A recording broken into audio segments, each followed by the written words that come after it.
Welcome to the Vanguard. Yeah, what's going on, everybody? Today is a special live stream. We're doing our second debate, really, but our first big debate. We did do a little bit of a debate, actually featuring Ian from Epoch Philosophy.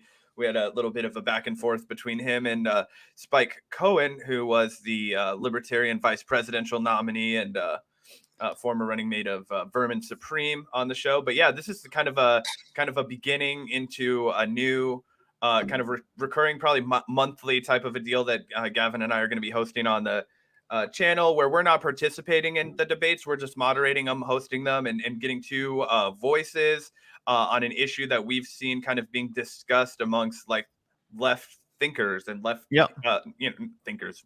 I meant all of us, people who are thinking about these things, not any kind of obscure thinker term. But so obviously there's been a lot of dialogue between people, a lot of disagreements, a lot of passionate argument, debate. Has the squad sold out? Have they been doing what they promised? Have they been essentially living up to what we all hoped they would be? And we thought, rather than just postulate about this or go back and forth, we thought we'd try and host a thoughtful debate. Yeah, we're really excited for this live event, guys. Like Zach said, it's really our first official Vanguard debate, the first of many. Make sure to subscribe if you're new to the channel. You will not want to miss any future debates. We have a lot of great ideas and ambitions for this series, a lot of great friends of the show that we're really excited to reach out and have on again to defend certain positions and do some more lively conversations in the style of this one. So make sure to comment along. And like I said, subscribe if you have not already. We're super excited to be joined in just a few minutes by friends of the show, Franco from Franc Analysis, the great YouTube channel, which I've linked in the description box, as well as friend of the show, Ian from Epoch Philosophy, who, as Zach mentioned, we've had on the show a few times, a great friend of the show. These two guys are both super smart, really reasonable, good faith actors. We think they're both worth hearing out. And that's one of the reasons why I'm personally just super excited to hear this debate, both from a moderator perspective, but also just as someone who really appreciates and values these guys' commentary, their thoughts. And I think that they both have really good and interesting cases to make on this subject matter that's worth hearing out. Again, these guys aren't just reactionaries that have, emotional opinions or takes on these kind of things. These are well thought out opinions. And we want to make sure that this is a, fun, productive debate where everyone gets their chance to share their thoughts and make their case in a fair and reasonable way, which is exactly why we thought of these two guys to invite on. They're both just really impressive voices. And again, we think thinkers, right? So indeed. And like you said, I think that the lack of reactionary what we're trying to get away from, right, is that constant, de-evolution of any kind of leftist discussion about strategy, where it constantly just evolves into cheap shots. So you don't care about the people, like you're, petty bourgeois fucker, you're just a grifter, you don't give a shit, right? Nobody on this fucking debate right now makes enough money to be considered a grifter, I guarantee you. So everybody here is here for a good reason, because we actually give a shit about this. We are trying to get to the bottom of this issue, and we want to see the best. And, Gavin and I have talked about this on our show. There are days where, we kind of flip-flop back and forth on this argument, depending on, who's pissed us off recently. Of course, we've been disappointed by the squad, but I think that the real crux of the argument here is going to be, what do you define as a sellout? And then, have the squad crossed that threshold, that line in the sand, if you will. And I think that it'll be really interesting to hear the difference of opinion, because as Gavin mentioned, these are two voices that we respect. And, we want to hear the kind of back and forth that's going to be provided. Exactly. And before we did bring on our two guests for the day, I did want to quickly shout out our patrons. Thank you so much to everyone that's supporting our show on Patreon. You can join these fine comrades by clicking the link that I've included in the description box. That's patreon.com/the Vanguard channel. So head over there, hit up that link for $1 a month. You can support the show as a member for $10 a month. You can actually join us on live streams such as this one on a monthly basis. A really cool way for us to engage with our fans and, feature some of you comrades out there in a Vanguard video. So we think those are pretty cool perks. Again, if you want to support the show, you can head on over to patreon.com/the Vanguard channel. Also, make sure to follow us on Twitter if you haven't already. Vanguard_pod is our handle. So we really appreciate that, guys. Again, we're going to be doing more of these debates, a lot more of these debates with a lot more interesting voices and topics to discuss. So we're really hoping to, make this a recurring theme of the show. And we hope that you'll subscribe so you'll be along with us for the journey. And so you can share these exchanges with us, be here along with us as we experience these pretty interesting exchanges of ideas, because I think that's what it is. And again, like we've said, these are both opinions that I think are worth hearing out, opinions that I'm excited to hear. And I'm just really excited to hear these two guys engage with one another. Yeah, 100%. I think it's going to be good stuff. Do we have, are we still waiting on everybody getting here? Yeah, we're still waiting on Ian and Franco. They should be here any minute, though. Sweet. Ian apparently had to restart his PC, so he'll be right there. Nice. Yeah. But yeah. We'll be getting going in just a few minutes. I'm going to go refill my coffee really quickly. So no problem. Before we get started. Cool. So yeah, guys, the debate will be starting soon. And I guess a good piece of context too to talk about a little bit is that this all is kind of occurring in the wake of Force the Vote, which, was such a divisive issue on the left, especially on the online left, right? We had a total kind of culture war that kind of, began over this issue, really devolved into a lot of ugly infighting. And it got a lot of people thinking about this exact question. So, as some context, we will be touching on that during this debate. We will be getting our participants' opinion on the subject matter and, discussing that as well. It does look like Ian has shown up to the stream. What's up, man? How you doing? Hey, how's it going, guys? What's up, dude? Doing well. Not much. Just chilling. I had to restart my computer, my camera and monitor, or my microphone wasn't working correctly, but we're all good to go now. Sweet. Yeah, there's awesome. like a 10% chance that I've been having really bad internet problems also throughout this entire thing. So if you guys see me get all fuzzy, I'll just turn off my camera and then come back on. But yeah. Sure, no problem. No problem. Cool. Yeah, thanks so much for joining us, Ian. While we're waiting on Franco to show up, did you want to tell people a little bit about your channel and what's up? What are you doing? Yeah, so I'm sure a couple of you guys probably know who I am by now. I've been on here twice, but yeah, so essentially just I run the Epoch Philosophy YouTube channel. I try to make continental philosophy and theory easier to understand, hopefully, and while not jeopardizing, production quality or anything like that. But yeah, that's pretty much it. That's my my YouTube thing. I suppose is like when I stream, my YouTube, it's usually just pure descriptive. It's purely descriptive. Like I don't really do much commentary. It's just I try to translate the book into a video. But when I stream, my YouTube, my political project, if you will, is I want to merge sort of a lot of late philosophy, late postmodern theory with an analysis in line with like contemporary Marxism. Now, a lot of people might be a little bit confused by that, but because a lot of people like theory is kind of hard and it's kind of complex, and there's a lot of baggage with theory because it pins itself on top of other pre-existing philosophical ideas. But there's usually a lot of antagonism with traditional Marxist and I would say like late critical theorists, and I think a lot of that's pretty dogmatic. I like to incorporate later philosophical tools such as psychoanalysis. I think Marxists would be wise to do this, I think, and if we could get the left to get on board with a more critical approach to politics, that's sort of my political sort of MO. Nice. Yeah. Not to segue too far, but just to shout out one of Ian's other videos, I actually got into a little bit of debate, as much as of a debate as I can get into with my little brother who's a sophomore in high school. And he has recently become infatuated with Elon Musk, and I immediately plugged him in with your "Why Everybody Hates Elon Musk" video. Yeah, my first YouTube video. That was a year ago now, actually, roughly. Yeah. Anyway, he was like he wants to save what's wrong with electric car, like, the very standard, like, we have to save the earth with electricity, like, kind of that. But I was reminded how much positive press Elon Musk gets. And anyway, I liked your video and I sent it over to him. It's solid stuff. Yeah, Awesome. if anyone's watching and has not checked out Ian's videos over at Epoch Philosophy, definitely check them out, guys. Worth watching, 100%, super educational and entertaining. Really great material for any leftist out there that wants to maybe improve their understanding of theory or their appreciation of certain texts that might be a little bit intimidating to just read as someone that's not already in deep. Yeah. I think there's like maybe segueing onto more stuff. There's a little bit of a I know the kind of the cringe discussion that you see online is like theory or no theory. Like, should we read theory? And it's like, and that's actually, like, I'll be real, that's actually a fair question. As someone who's like, I dedicate my life to theory, that's actually a very fair question. So, like, a lot of people say, like, oh, you can't be a socialist without reading theory.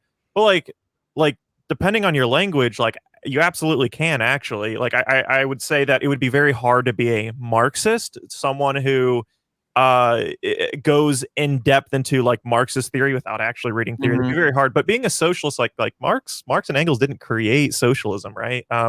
They sort of really refined it. They took it into the limelight, really. But no, I don't think you need to be you need to read theory to be like a good, effective organizer or anything like that. But I think if we want to understand the larger sphere and the larger backdrop behind political action, and behind also, it goes deeper. There's more than just Marxist theory, like behind certain, like individual things.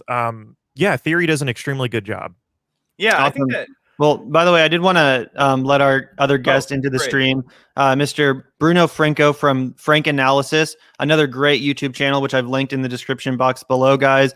If anyone's not familiar, make sure to give him a subscribe and follow on Twitter as well. We're super pleased to be joined by both of these gentlemen. Can't wait to hear this exchange of ideas. And Franco, I was just letting Ian tell a little bit about his channel, a little bit about the work he's doing, and I'll give you the same chance to introduce yourself, talk about the work you're doing over at Franc Analysis, and where people can, maybe find you, support you, and watch your content. Sounds good. Yeah, and sorry about that. I was waiting, but it turned out that I started my own broadcast and I wasn't in the link that you guys sent. No worries. But yeah, what's up, everybody? My name's Franco. I'm the host of a political show on YouTube, Rockfin and Odyssey, called Franc Analysis. So my political awakening, if you want to call it that, it happened in 2016 when Bernie Sanders made me realize the reason for why we can't get progress in this country is because corporations buy off our politicians.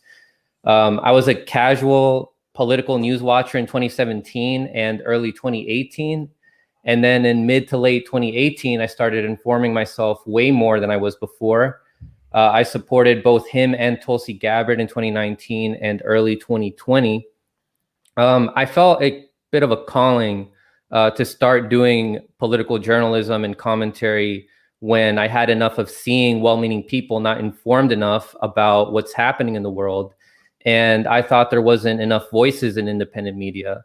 I thought that even though starting out, I don't have as strong of a background as some of the other political commentators and journalists have, that I could at least serve as an example to people for how far you can grow and that you can start anywhere in your political awakening and become a strong source for people to get their information from.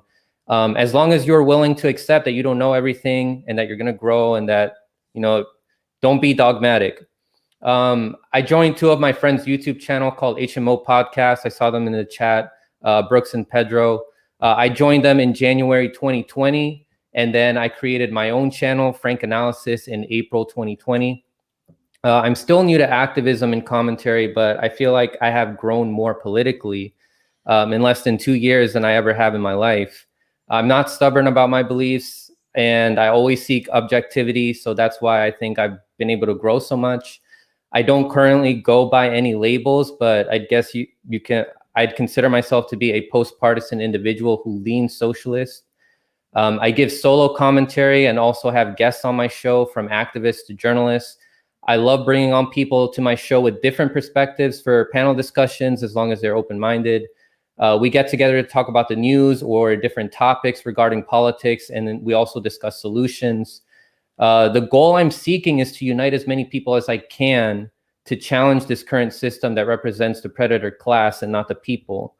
I've been able to be a part of a pretty strong community online, and not only of people who not only watch my show, but shows and journal outlets that I watch or read, or who I am closely allied with.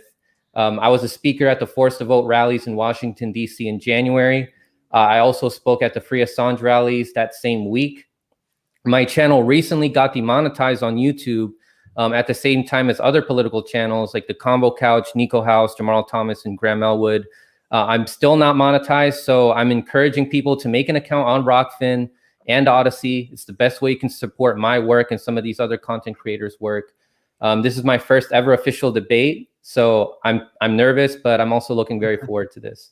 Well, yeah. Well, we thank you so much for taking the time to join us today, Franco and Ian.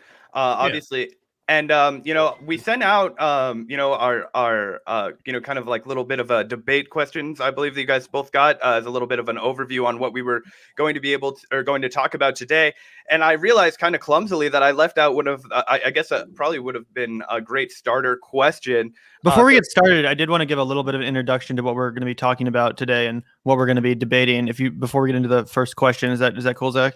Yeah, for sure. I was just, that's fine. I was just going to let them know that I was going to throw a little bit of an extra bonus question. Oh, okay. Gotcha. Well, I think we can kind of combine the first two questions, actually, if that's cool with you, because they both have they're kind of definitional questions.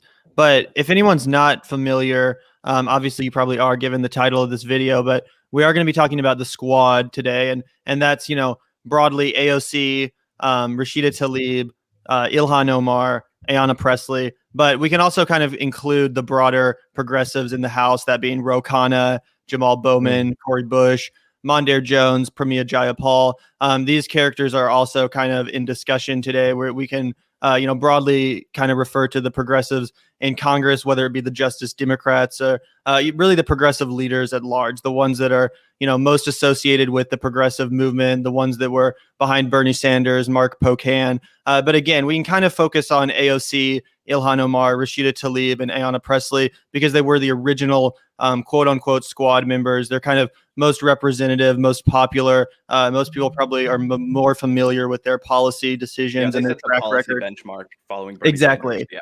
Exactly. So just so everyone's aware, that's what we'll be talking about today. And again, as I mentioned earlier, after the whole force the vote, whatever you want to call it, movement call, it really divided the left the way that the squad members responded to this. Obviously, with some people feeling like they didn't respond appropriately and some people feeling like it wasn't really an activist call in the first place and that they didn't need to respond to it.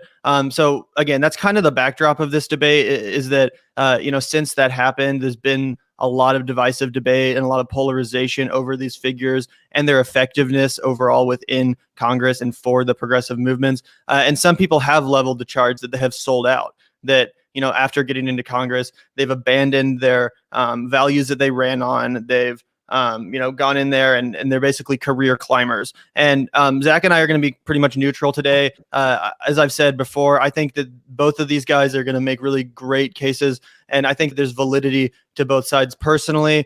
So I'm just excited, as I'm sure Zach is, to hear out Ian and Franco and hear both robust sides of this argument, both of which probably have a lot of value. So again, this isn't going to be a blood sport debate. This is going to be a productive conversation. We want to get to the bottom of this discussion. We don't want to, make the left even more divided. We're trying to kind of, figure out, talk strategy essentially, right?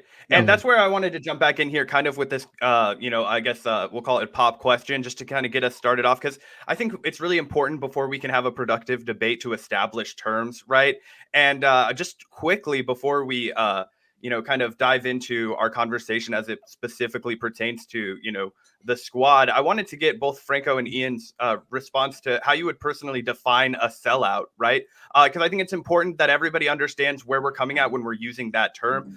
For one person, it could mean something more severe than somebody else. So just to kind of get the ball rolling there, if Franco or Ian, whomever would like to kind of chime in first, if you could just describe in your view what you interpret as a sellout.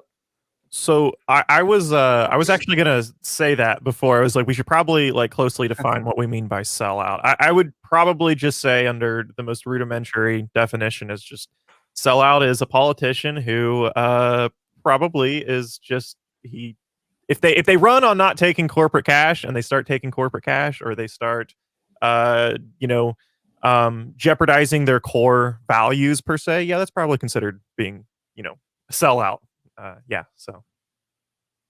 So I would say that a sellout, the way that I define it, and then I got this definition also from somebody else who did a great job analyzing this. Shout out to Dantel from Unapologetic. He got this definition from a source as well. It says, a betrayal of one's principles for reasons of expediency. So in the case of the squad, they're giving up their principles and promises that they ran on originally for political expediency. They don't want to shake things up. They don't want to take risks of getting their party leadership upset with them. Okay, cool. So now that we have those definitions out of the way, I think it's a good time to segue into our next question. And I think this one is equally important as far as defining kind of the terms of this debate and what we're really talking about here. And that is, what do you want out of a congressional representative?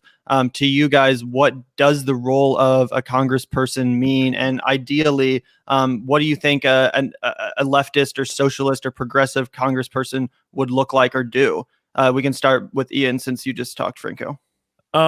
So, all right. So some people aren't going to like this, but again, I have reasons. I think what I want out of a representative is purely utilitarian, in the sense that they can bring the least amount of harm and the most amount of good. Now, usually people's problem with that is that, like, okay, they're still working within a capitalist system. That's right. And the problem is we can't. You're not going to overturn capitalism via electoral politics. It's not going to happen. It won't happen. And so I think we need to be we need to be strategic on the ends of electoral politics. Look at closely not what we think are idealisms, but our actual action, what we are actually doing. And so specifically for people, we'll get into it. Specifically for people like the squad, if we can map their value to Congress, it's probably a net positive. Are they revolutionary? No, and they sure as hell are not supposed to be, really. But I still think having social democrats, despite their insane insufficiencies, is still a net positive in the end. But if stuff's going to happen, mind you, we're not supposed to be putting it on people like AOC. We're not supposed to be putting it on people in the House. So that's interesting. Franco? As a congressperson, you should be representing and answering to the people who elected you, not to the party bosses or corporations who pay them or other members in their party. So in theory, that's what it should be. Seeing how Congress and the entire US government is currently structured to serve the wealthy, any politician who wants to serve the people in the theoretical sense and actually represent them instead of the predator class, they're not going to get far. They're not going to get far in their career by working within the system unless they sell out. And again, by sell out, it doesn't always mean taking money from corporations. It means abandoning one's principles and promises for expediency. So if a politician were to not sell out, the best thing that a progressive congressperson can do is go full gloves off and expose the corruption to the masses. They should also introduce progressive legislation, even if it doesn't garner support from their colleagues, because like AOC said herself, when she put out a tweet defending her stance on the most recent impeachment, she said it's to get members on the record so people can't make excuses later. Sometimes these votes create real political pressure that forces development. Sometimes we vote for the historical record to let future generations know that we did everything we could.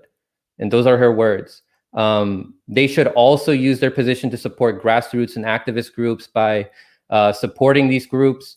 They are serving and they're representing people instead of only being in office and pretending that they are. The grassroots and activist groups must also not be co-opted, like how Sunrise and 350.org are.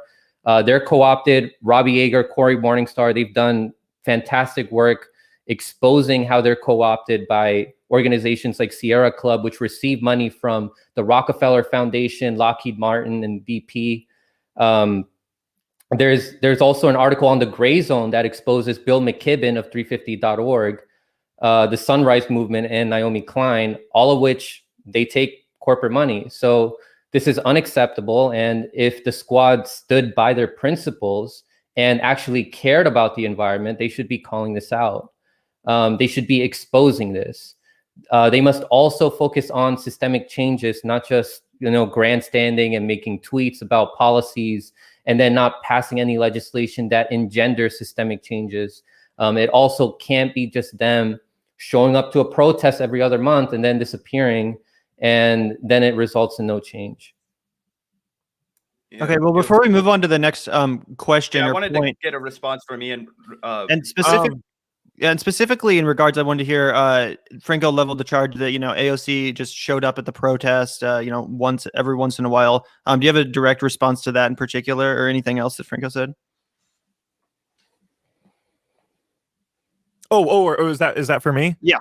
Oh, okay, yeah. No, I was gonna respond. I think that again, the discussion on this gets leveled on a very individual level on politicians. Yet I think the best thing we can probably do is not purely analyze the content, what's going on, but like analyze the form, the parameters at large, and those parameters being set by a very predatory capitalist system. Thus, I think that placing a lot of the inherent blame on electoral, people elected into Congress seems like look, like we can critique all of these individuals, and we should, and I'm totally fine with that. The thing is I don't want to lose focus from what is arguably the way more detrimental thing, and that's the entire system that they have to operate within. So, for example, like a lot of people have said that Bernie Sanders is this, he's kind of a I've even heard neoliberal. Most people don't think that, but I've heard he's kind of just a washed out Democrat. And that's probably not right, because one, we just have to be very specific. Bernie Sanders, let's be honest, he's working within a extremely stringent capitalist system. And so he ran as a social democrat. Bernie Sanders probably wasn't a social democrat. If you saw some of his older stuff, I think he spoke in favor of a lot of like actual sort of revolutionary politics, or pretty much stuff we'd consider just kind of milquetoast democratic socialist. But that's different than social democracy. So I think we need to be clear with this discussion about like force the vote or are the Squad sellouts. We can't simply focus on the question itself. Sort of seems to be aimed not at the totality of the problem. It's just a part of the problem. The totality of the problem really being that it's a system as a whole. These people, the Squad, can't actually operate as intended by default. Well, that's a good segue. I think that's a perfect segue into kind of getting into the nuts and bolts of where the rubber kind of hits the road on these kinds of things. And so I guess if you want to kind of take the first crack at our next question, we wanted to talk a little bit about force the vote. And, do you think the way the Squad responded was appropriate? I think it's absolutely not appropriate. They gave up all their leverage by voting for Nancy Pelosi as speaker. We're in the middle of an economic and health crisis, and they didn't use their leverage when they could have. Kyle Kulinski, who's the co-founder of Justice Democrats, said that the Justice Democrats aren't there to make friends, but it seems like that's what they're doing with Nancy Pelosi and all these other corporate Democrats that they're supposed to be opposing. This is not what we were promised. From what Kyle Kulinski told us, from what the Squad was when they were running for Congress, they were saying that they were going to challenge these people. And for 10 months, the Squad watched that happen. and then they didn't fight for the people. So that, in my opinion, makes them sellouts. Like, they saw the people suffering, people being evicted, people losing their jobs, losing their health care. And like, to me, their lack of action to get Medicare for all, this is very similar to like how Obama promised us universal health care in 2008, and then he never gave it to us, and then it became less negotiable over time. And now 13 years later, we still do not have universal health care, and the Squad couldn't even force the vote on Nancy Pelosi. Defending politicians who are not challenging the system is defending the system, and it is defending against progress. The Squad is supposed to be for progress, not for it in theory, and their actions show that they defend the system. Now, my opponent may bring up instances from the past in which the Squad did some good things, or examples of them doing some good things that don't engender systemic changes and are just surface level and optical grandstanding. So we can't call them sellouts because they did some good things in the past. In order to be a sellout, you had to have at one point been on the side of the working class. And to me, what they're doing now doesn't seem like they're on the side of the working class. They're on the side of the party leadership of the Democratic Party. They failed to provide healthcare in a pandemic. They failed to provide assistance in the worst economic crisis in US history. They succeeded in bailing out the corporations who are oppressing us. They took multiple vacations. They allowed Joe Biden to stack his cabinet with tools of the establishment and warmongers with no resistance. They prioritized fighting for corporations to censor people and for impeachment instead of fighting to give people healthcare and relief checks. And now AOC is saying, she's using the words access to healthcare.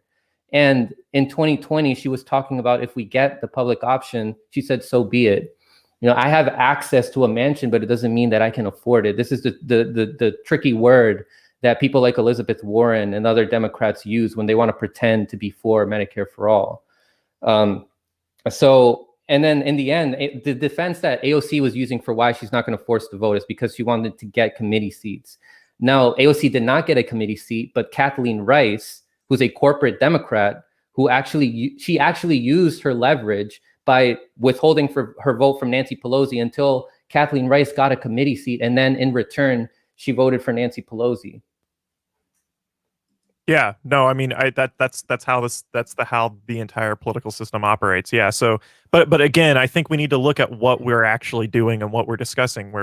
I think, in essence, we're kind of putting this on this group of people, when it's like this is going to happen over and over and over again. Thus, I actually think the real important thing you have to do is organize, and actually go from the ground up, and actually, I got to be careful with what I say, but you have to completely uproot the very foundations of what's going on, and that can't purely happen as far as electoral politics goes. So I want to be able to encompass everything here. Now, if we want to talk about purely electoral politics, which I don't think we should completely abandon, there's a lot of I would say traditional Marxists who would be definitely, like, electoral politics isn't a thing. I think that's pretty short-sighted. I think everyone here probably would agree that we should be able to organize and then also probably partake in the little democracy that we do have. I think that's smart. But as far as electoral politics goes, all right, as insufficient as it is, we can purely focus on that. Now that's said, that yeah, this is going to happen over and over. Maybe I would just ask Franco, like what do you what if they are radically insufficient, which they actually are, what do you propose? Like because when I'm mapping and when I'm trying to place a value on like our representatives and stuff like that, the Squad is probably the best that we have, as shitty as that is.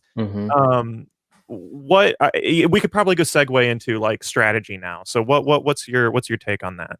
Well, apply as much public. Sorry, I thought he was asking me a question. No. Yeah. No, that's for Franco. Yeah, that's cool. Yeah, you can respond directly to that. They have to apply as much pressure. Like, we have to apply as much pressure on them to make them feel the urgency that people are suffering right now, and you have to do your job as legislators. And you're right. Like, we can't just put this expectation only on them. But they're the ones that promised us that they weren't going to be like the corporate Democrats. Sure. We should be pressuring all politicians. But again, These people promised us and were telling us that they're not like them and that they were going to challenge them, and they're not doing that. So we have to apply public pressure to make them feel the urgency. And I think force to vote was a way we could have done that. And that's what we attempted to do in DC, is to make them feel the heat. Look, we're out here, we're trying to pressure you to do the right thing and to do the thing that you ran on. Yeah. No, I mean, so I just don't know if I'm just looking at this from the larger grand scheme and just seeing how insufficient even the electoral approach sort of is, and the all-encompassing, thing.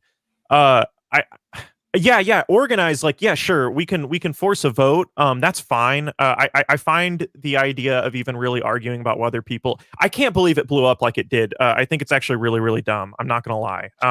And I think that goes for both sides. But I think a lot of the I saw people. So from individuals like Ben Burgess, who I quite like, who's very, very concrete in his thinking.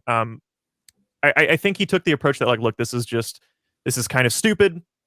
That even, like, the idea of forcing the vote's fine, purely an electoral lens. But of course, the discussions being held only in this electoral lens. We need to discuss this in a larger, concrete lens, and it's not a matter of, like, force the vote or not. It's a matter of really, like are we going to, like, organize and strike? So I mean, we can talk about both. I don't want. I feel like the conversation is incredibly one-sided purely on the content. Well, we need to understand the form of what's going on. We need to understand what we are doing. Again, I kind of like the approach, the more Marxist approach, that, like, look, like, it's not about arguing within the set system of parameters. Like, really, it's like understanding those parameters, and those parameters are laid out that even people like the Squad are going to be squashed. They are going to be stuck. Now, maybe if things go okay and for some miraculous miracle people start voting like crazy, but I don't think that's going to happen. Of course, we have the Republican Party trying to stifle democracy at large. I just think the entire discussion around the Squad seems to be super insufficient. It seems like a very individualized, like, sort of narrow focus on a group of people who have so little power, and that's not necessarily it's more not a defense of them. It's an indictment of the entire system as a whole. Well, can I get in here real quick and ask you guys to respond to something else that's on this similar topic? And I think it kind of gets back to the definition or purpose of Congresspeople in the first place, and that's just what you guys think about Congresspeople as activists. Should Congresspeople be applying activist techniques to pressure their party leadership to try to bend them in the direction of either their ideology or on behalf of a movement? Or should they be focusing more on getting small wins for the community that they technically represent? Because we have to keep in mind that people like AOC technically, represent a small constituency. I mean, not small, but comparatively to this entire country, people that feel like they're her constituent. Really, there is a small faction of people that are her constituent. So should she be focused more on those people and racking up wins for them, or pressuring the party leadership, which might put those wins in jeopardy? Yeah, she should be joining the people that she represents. If they're being activists, she should be joining them, right? That's who she's representing. She's not representing her party leadership. I don't see how it's silly or stupid to be pressuring politicians to do their job. That's absolutely. So what was it that you meant? Sorry if I misunderstood. No, we should be having a larger discussion at large. We can talk about the insufficiencies of the Squad, and we should, and I think that's totally fine. But rather, I think we should be discussing at large how even people within a party like the Democratic Party, who are progressive, and like AOC, Ilhan Omar, these people probably internally, people like Bernie Sanders, probably they have probably views that are much more radical than what they can let on. But I think in a lot of ways, there's a lot of truth to the idea that the Democratic Party reforms you. You don't reform the Democratic Party.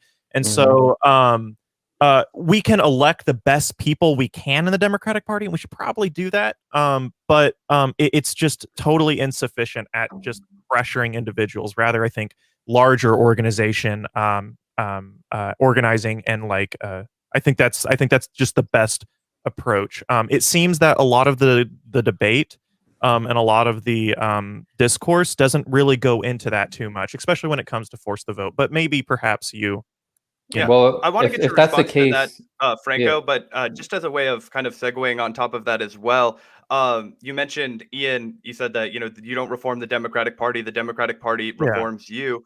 And I think that's a good segue after we get Franco's response to talk about the viability of a third party and if this country is Ooh. destined to remain in perpetuity a two-party system. Yeah, let me just quickly respond to what Ian said. If that's the case, like we're focusing too much on those individuals, it's because those individuals promised us that they would be more than just politicians, that they would be activists, that they would be revolutionaries. That's what Bernie Sanders would say. He was like, "Are you ready for a revolution?" And then AOC, Ilhan Omar, and Rashida Tlaib, they spawned off of that. It was a response to what Bernie Sanders was promising. And so, if anything, at least it serves as exposing that these people are just like regular politicians. And I think it still is okay to call them sellouts if they're not doing the things that they promised. Totally now, fine. when it comes to third parties, let me go and see what I have here. In theory, it could work, but where we are now, with the dysfunctions with the Green Party, Libertarian Party, and MPP, we can't. I like the approach that MPP was going for and trying to unite like all people from all backgrounds to unite again to who all agree that our government doesn't represent us. But right now, there's too much dysfunctionality happening within that party. A lot of the problems within these parties need to be addressed first, and more people need to be aware of it. The majority of the people that believe in third parties right now, the people who think that they can succeed are just hoping right now. More work needs to be done. More people need to be informed. We need to stop thinking that other people can do the work for us. The least we can do is be informed. Look at how educated working class people are in Latin America. We see the way they protest their politicians is more effective than how we pressure our politicians here, because our country is way more propagandized. The advantage that the Latin American third parties have, though, is that their elections are more secure. But they do still have to deal with coups. But what we have to deal with here is how our third parties are being suppressed so much. And if we want a third party to succeed, we have to address that. And I'm not seeing that being addressed in the Libertarian, Green, or Movement for a People's Party. Seeing how corrupt our election system is, though, I think in a way we are experiencing coups here. There's articles written about this on truthout.org. Whitney Webb has done great work also talking about our voting machines. There's evidence that even children can hack these voting machines. And the people who own these machines, they can have political interests. So over time, laws have changed to allow more privatization of voting machines. There is overwhelming documented evidence showing how poor communities are gerrymandered and rigged against. These are people who, if given an option, are likely to vote for the most populist candidate. In other countries, voting is also a national holiday. We don't have that here. That's something that needs to be addressed more with people who are organizing with third parties. Third parties have to go through more obstacles in the states to get state ballot access and to be on the debate stage. Even at the local level, Democrats and Republicans make deals with each other. And even with independent politicians like Bernie Sanders, they make deals so that they suppress third parties. All these things need to be addressed if we want a third party to succeed. And I don't think we're there yet right now. No. 150%. That's like everything you said is 150% correct. I'm just trying to maybe I'm trying to understand, is your approach purely through an electoral lens? Because I'm not necessarily just in favor of producing a third party within the electoral grand scheme of things. I think we can build a party again. Like I actually, this might confuse some people because people probably haven't read Lenin, but I I do quite like London's approach, at least to this, is where that you need to build a fundamental party, and then from that party, it can't purely operate electorally. It has to actually Exactly. operate in an actual concrete movement orientated lens. So no, I'm 100% with you there. I think I'm just trying to. I think I've been what I've been trying to say is that the entire discussion around force the vote and stuff, it seems to be a little bit more narrow than what I would like. I think the question is more, it's a political economy question, right? Quid pro quo, whether, you know, who, that being capital, controlling, you know, the entire inner workings of our electoral system. And I think there's a really strong argument to be said that, our electoral system needs radical change. And then through, you know, that radical change, I don't think it can just happen through electoral politics. I'm in favor of it, you know, like voting for the best people possible. But I think the most important thing you could do is organize and strike. But we, of course, don't have that infrastructure in the United States. So, yeah. So at that point, you know, if we don't have the infrastructure to strike, which we don't, but we should, what's your solution though, Franco? That's keep informing the masses as much as you can. Like we're right now, we're seeing online communities forming, and then these online communities translate to communities on the ground. Like for Force the Vote, we were seeing people that were showing up also for the Assange event, and then the Force the Vote people would go to the Assange event. Imagine if we can expand that even more and communicate with more people and organize with more people. Like, oh, we're having this strike over here against Amazon. We're having this other strike over here to fight against the Great Reset. Like we're having this strike over here for like to fight against censorship. Like this is how we can get a general strike going. The more we inform people, the closer we get to a general strike, because you know there's issues that affect everybody personally. So we need to make sure we reach every individual. No, that's 100% correct. I just I don't disagree. Yeah. I had a bit of a question for Franco after a little bit of an exchange you guys had earlier. And Franco, you said that you compared AOC and the Squad to Obama in the sense that they promised things to get elected but didn't deliver. But you also mentioned that they were kind of spawned, their elections were kind of spawned as a response to the Bernie Sanders campaign. And obviously that was not successful. They do not find themselves with executive power, and they do find themselves, you know, in a Congress under Joe Biden administration, which is certainly not sympathetic to their policy goals. Same with Speaker of the House, Nancy Pelosi. So I'm just wondering if you are at all sympathetic to the Squad members for maybe not having been able to achieve these policy goals, maybe not because they don't want to, but because they don't have that administration of Bernie Sanders who's also committed to these policies. Like you're saying that they need an administration that's filled with people like Bernie Sanders. That's in, like, we need to have a Bernie Sanders administration. Is that your question? I'm just asking you to respond to what you think their best path of resistance is to the Joe Biden neoliberal administration that we find ourselves in. And do you find yourself sympathetic to them at all? The fact that they did run on these policies, but now the fact that Bernie wasn't elected and they weren't able to ride the coattails of that movement to, you know, the positions being passed. I'm just wondering if you had a response to that at all. Yeah, they need to expose the Biden administration just as much as they were doing with the Republican administration. We saw with Trump, they were aggressively attacking him. Why is it different with Biden? I mean, he's an imperialist too. He just bombed Syria. Ilhan Omar gave a response, but the thing about it is that she was acting so surprised with it. Like, what did you expect? You didn't have any resistance against people like Avril Haines, Antony Blinken, Lloyd Austin, who receives money from, who has stocks in Raytheon. Like, why are you surprised? And why aren't you exposing that this is the reason why we have imperialism?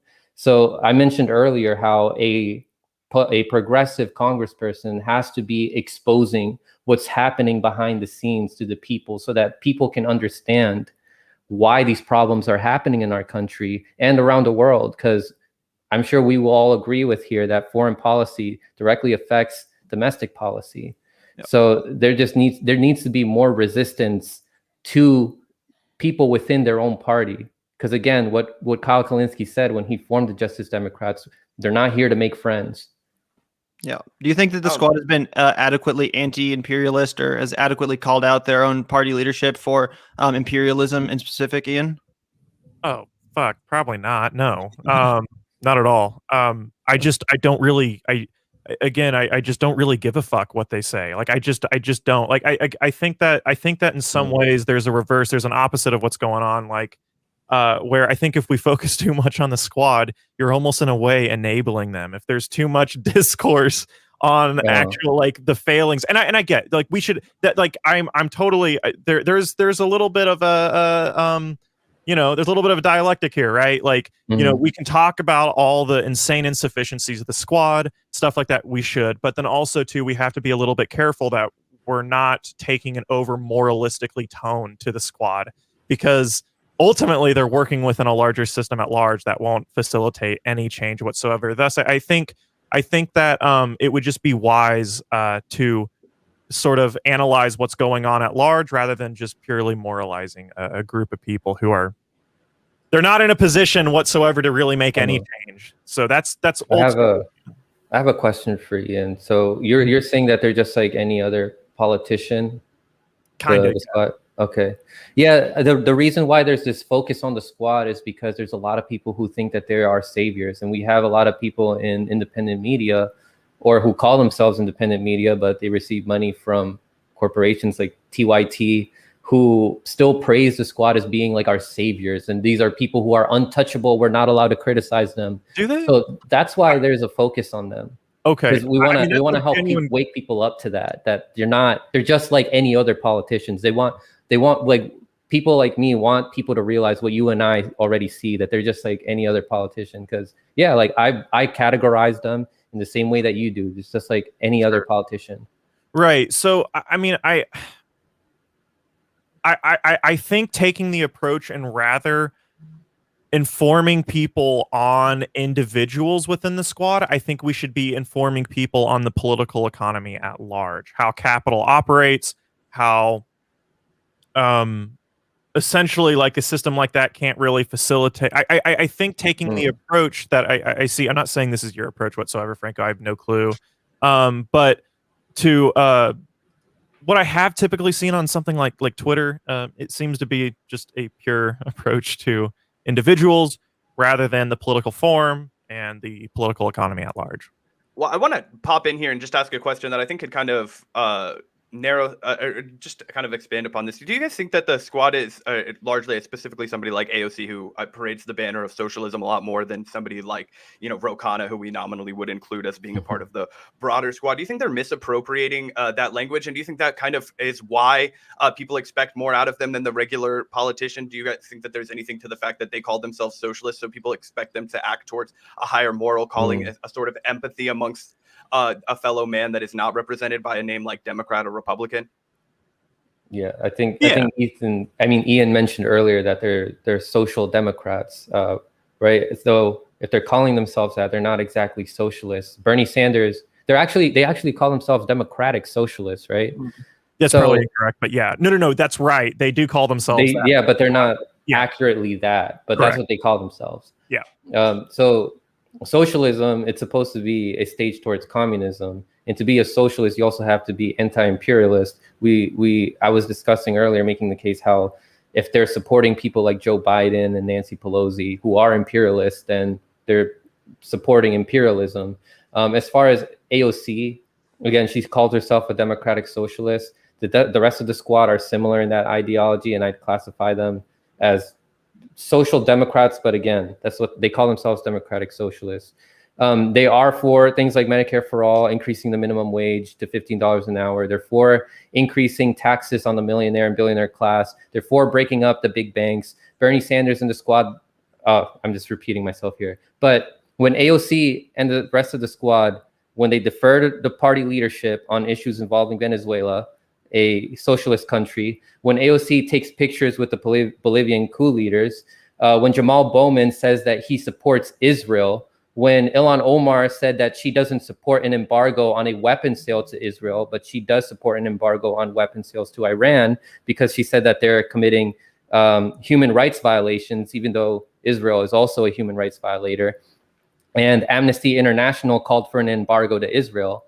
All of them, except for Rashida Tlaib, voted for that horrible stimulus package that gave money to countries the US and its Western allies are invading, and only gave the American people pennies, those $600 that barely can pay off anything, when they're all silent on the most important press freedom trial of our lifetime, and Julian Assange, who exposed war crimes, and his extradition threatens all journalists and puts them all in danger if they follow the examples of Julian Assange and expose war crimes.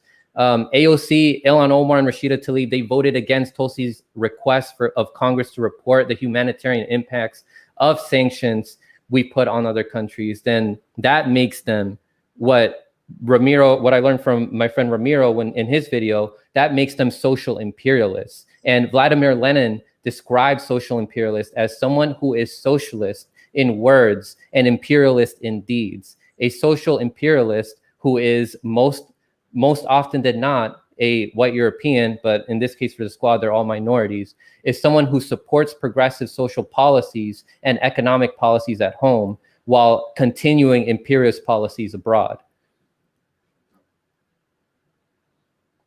That's right. Yeah, yeah, that's right. They also support the Nordic model, even though these countries, Norway, Denmark, they support U.S. imperialism, right? I think we can all agree with here that they're more so capitalist countries than socialist countries. Oh, 150%. Yeah, no, they're really just robust social democracies. They're definitely not. I don't think I think this is another misunderstanding too that I see. I don't think democratic socialism really has ever been practiced either. Like we've seen some sort of syndicalist models and pop up in Spain. Quickly, they capitulated to capitalism, sadly. And then we've seen more existing Marxist-Leninist sort of, probably the best terminology to use for it, systems in China and Russia. But yeah, no, that's exactly right. No, no disagreement whatsoever. I think purely I'm speaking not necessarily towards Franco, but on the internet. Like I think we should be discussing though this problem in a more systemic lens, and we should move away from a lot of the typical normative sort of moral lens that we typically see. We usually sort of will take the approach that we vilify certain individuals. We can express all kinds of disdain and disappointment. I'm pretty disappointed too. I'm disappointed, but like I expected it, I suppose. And I think that I might not have the same emotional like impetus or anger towards them. So if that is the case, I think that at least the online discussion for the left should probably be a little bit more geared towards the systematic issues, the political economy at large in the United States. So, well, Ian, I did have a question that we can start with you because I think this might be something you have a good response to, and that is that despite what we've talked about and maybe the fact that the squad aren't really social democrats or even democratic socialists necessarily, in your opinion, has the socialist or progressive movement itself been influenced in a positive direction by the squad? And do you think overall, as a movement, their presence in federal government is a net benefit? Yeah, I think this is again. Maybe was that to Franco or was that to? Well, we'll have you both respond, but you can take it first. Oh, okay. So this is where we're getting to the part where I think abandoning electoral politics outright is probably a little bit insufficient because, again, when we can map what has actually happened from the squad, we see not just with the squad, but the Democratic Party at large. Like the Democratic Party, where it's at right now, is quite the base of the party is quite a bit more progressive than it has been in a long time. The problem is you have an entire old guard of neoliberals. And then you have a small set of people that are social democrats. They can't do anything and or they won't do anything due to capitulation to leadership or whatever. But I think that saying that, like, look, like, because of the radical insufficiencies that we should sort of like throw out to the prospect of potentially electing like social democrats, I think is just a little bit short-sighted. I think that we can point out their insufficiencies, then also acknowledge that, like, look, we should at least try to primary more Democrats while also trying to fundamentally build a third party, try to build organization on the local level and national level, and then try to use direct action to fix things. So Yeah, I would say that we gained from the squad's presence. Like, what was positive about it is that we gained the understanding that even if you don't take corporate money directly, one can still abandon the principles and then that they ran on for political expediency. So let's think also about what they're doing optically. They stand for things like, again, like Medicare for all, $15 minimum wage. Some of them, they claim to want to end the wars. But look at what they're pushing for, though, like online. Like AOC is pushing for more censorship and people are buying onto it. They're pushing for corporate censorship, which is going to hurt the left. Ilhan Omar, she retweeted an article that by the Washington Post, which revealed how some of those protesters in January 6th were having economic troubles. And then she said, no, that's not the problem. The problem is white supremacy. Well, how do we get white supremacy? It's because they've been told lies for their entire life because of they don't have the opportunities that other people do because of where they grew up. People are propagandized and brainwashed so that we are divided. So by her saying that, no, that's not the problem, it's white supremacy, and her not focusing on how white supremacy happens and not understanding the pain that these people have, and not understanding that these people, these Trump supporters, they want to see the truth. There's a reason for why they were attracted to Trump. It's because Trump was exposing the swamp of Washington, D.C. And so rather than Ilhan Omar telling these people, look, I understand your pain, but Trump is not going to get you there. Look, I'm going to help you out. This is why we have these problems. It's because of these corporations that buy off our politicians. Instead, she's demonizing them. And so what that's doing is that's creating more division. So especially on Twitter, I'm seeing way more division happening because, and a lot of it is supported by AOC, Ilhan Omar, and other squad members, and them implying that the only problem of our country is Republican and racist people. That's not the only problem. We need to look at the root. And they're not focusing on that. They're not focused on unity. Yeah. I wish I could say something more. I think you're right, Franco. Like it's, and I think the ultimate reason why I kind of, you guys asked if I would hop on, I think someone backed out, is that I think that taking the approach that like it is a larger systemic issue at large, hopefully maybe can change the direction of an overly moralistic dialogue on Twitter, the internet at large.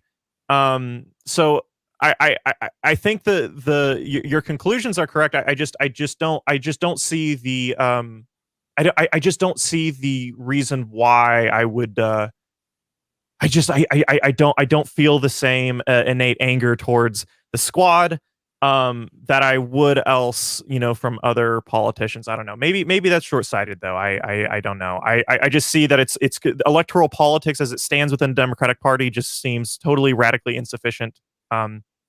Yeah. We need more of a focus on activism than on electoral politics. Yeah, and I think that we're agreeing on that here.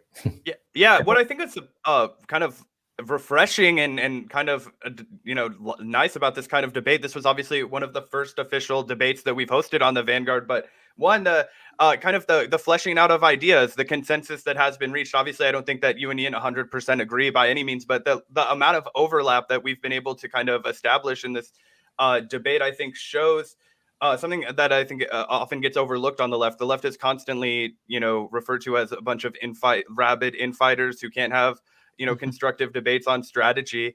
And I don't know, I was personally, I was just really happy with how this evolved. I feel like I'm better off having listened to your guys' perspective. Yeah, I think I don't think the conclusions are wrong whatsoever. And again, I'm not actually speaking to Frank. I'm speaking at large with the left sphere or whatever. I think the way that discourse happens is a lot of the issue, right? So like even Franco acknowledges, and I imagine most of his audience does, like, yeah, there's a massive there's a massive issue with the way politics is working today.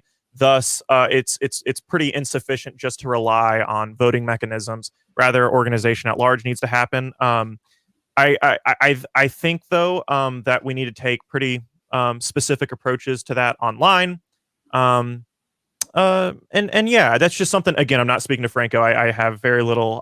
No offense, I haven't seen your work, Franco, or anything like that, or your audience or whatever. But yeah, that's typically what I see online, though. Is it's a pretty big shout fest. Usually, people are a bit overly moralistic in their outlook towards it. I think it's a question of the political economy and the way capital pretty much flows into the government. I will say that some people who see what I see with the squad need to learn to be patient. Like, yeah, you guys are on the right track, but keep in mind that some people are on different. Are in different stages in their political awakening, and try to be understanding of that, and to tell people like that who are overly demonizing people on the right to also tell those people, look, try to understand them too. Like, they were brainwashed their entire life. In the end, we're all being oppressed by the same people. We're not each other's enemy, and we all got to agree with that. And Ian, I do got to say, I love the way you edit your videos. I saw a couple of them; they're really good. And educational. Yeah, and I really enjoyed this debate, man. I came out of this seeing that we agree on a lot more than I thought. No, yeah, I figured. So I've only seen just a little bit. No, I figured me and you had the exact same conclusions. I think rather than kind of debating, I wanted to take the approach of not debating you, but rather debating the sort of at least trying to expose the form in which this debate usually happens. Which it's not in a very constructive context, especially online. Again, it's kind of hard to because you guys just asked me not too long ago. I wasn't very familiar with your work. I checked out some of your stuff, but I wanted to kind of go into here, and I kind of wanted to make the case that I think the question of whether force the vote or whether the squad as a whole is a sellout is just a little bit too narrow. I think it's a bit deeper than that. We can absolutely have those discussions, Franco. You can absolutely I think it's pointing out the insufficiencies. Rather, I just think that as a cohesive whole, potentially for a political movement, the left, I think we should just probably do more than that. And again, I'm trying to speak at large, not what Franco does. Rather, just at large, what I do see online, it typically is a bit of a narrow discussion, but I will say I don't think it can be mutually exclusive on focusing on larger issues and also exposing the squad and 100%. The synthetic left. No, 100%. That is completely true. Same thing with electoral politics versus direct action, right? I don't think it should be an exclusive endeavor. Some people will argue that. Rather, though, like you said earlier, I think that we should understand that politics is a process, right? Everything's kind of a process. And I think we should just try to approach things more constructively, rather than it being sort of a what's a good way to describe how a lot of discourse happens on the left? A lot of the I don't know. Just like kind of shouting matches, I suppose. It's a bit annoying, and I think it sort of downplays a little bit. Caustic. I think it kind of downplays in a way actually what's going on. It's sort of this weird nihilistic approach to things, right? I agree with that, and I think that some of that has to do with the fact that people have been cooped up inside and they really are suffering right now. So some people are probably genuinely very frustrated, and they probably do feel nihilistic. But there also is a lot of unproductive, caustic shouting. So I think that absolutely there's a lot of that going on. And I just wanted to say as well that we really do thank you, Ian. As you alluded, we did have a slightly higher profile actually figure that was going to take part in this debate that did bail, that I think was probably a little bit too afraid to take on Franco. So yeah, you didn't have very much time to prepare. We just let you know at the last minute, and we really do thank you coming through, man. We thought you did such a good job, and we had a great time listening to you two go back and forth. Yeah. And I want to add, I'm just now looking at chat. Holy shit. Wait, let me check it out. This is bad. I was trying to, hopefully what I was trying to do is I was trying to expand the discussion, not attack what Franco was saying. That I didn't actually expect this to be much of a debate. Oh, it's okay, man. I mean, obviously people are going to be opinionated, and people are coming to this with their own preconceived notions. And like I said, I really enjoyed listening to you guys go back and forth. I think you both brought really interesting and valid points to the table. Can't wait to have you both on again. Yeah, Hopefully. both of you have a permanent home on the Vanguard, as you I'm sure you know at this point. We're happy to have you guys on whenever. And this was a really great first debate to kick it off. Just thank you so much for doing this, both of you. It was a really great time, and just as a listener and low key moderator, I had a great time. Kind of bearing witness to the exchange of ideas. Yeah, Zach and Gavin, you guys were awesome, and thank you guys so much for organizing this and moderating this debate. And I'm a fan of your channel. Oh, thanks, man. Us as well. Yeah. We're huge fans of you, both of your guys' channel. And if anyone is watching that has not already, make sure to subscribe to both Franc Analysis and Epoch Philosophy, two of my personal favorite YouTube channels. Great content. These guys are both working extremely hard. They both have different lanes on YouTube, kind of in the breadtube sphere, but they're two of the best when it does come to their respective lanes. And again, as I said, if you don't maybe know a lot about philosophy and theory, Epoch Philosophy videos are a great way to start. And if you just want some really good, reasonable leftist commentary, check out Franc Analysis. Really just enjoyable, smart, intelligent commentary. Again, I can't recommend these two channels enough, and I can't thank you guys both enough for taking an hour of your time to have this discussion.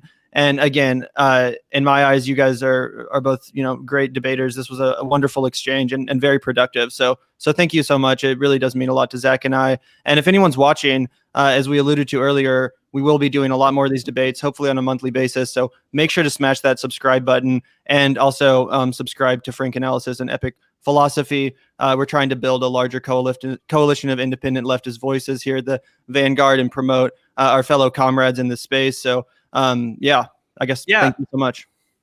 Just echoing everything that Gavin said. Yeah, no, right. Thanks for having me on, Franco. Thank you for doing this. I want to reiterate. Holy shit! I guess the chat did not like me too much. But, I wanted to fuck the chat, dude. Yeah, I wanted to reiterate. I didn't actually expect much of this to be a very big debate at all. I figured this would be more of a discussion. Maybe we can all four do this again too. We can maybe concretely talk more about strategy as a whole rather than just the squad, because I think that's sort of my That's fair. I want to reiterate. I think that I don't want to focus too much. I don't think we should focus too much on the squad. I think we can and we should call out their insufficiencies. But the importance of calling out their insufficiencies is exposing a system at large that's gonna. We'd love to have that conversation too. That's a whole, other can of worms I think we could really all get into. So obviously a standing invitation for you guys to come back. We can have that discussion whenever, or something else, just whenever. We really appreciate your guys' time, and we can let you go now whenever.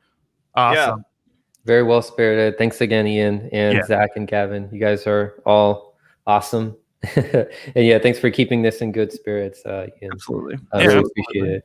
Mhm. Yeah, No guys, problem. thanks so much. And I guess we'll fucking wrap this shit now. Yeah. Sure. Yeah. I'll see Alright. you guys later. Cool. Cool. Peace out, guys. Thanks for watching, everybody.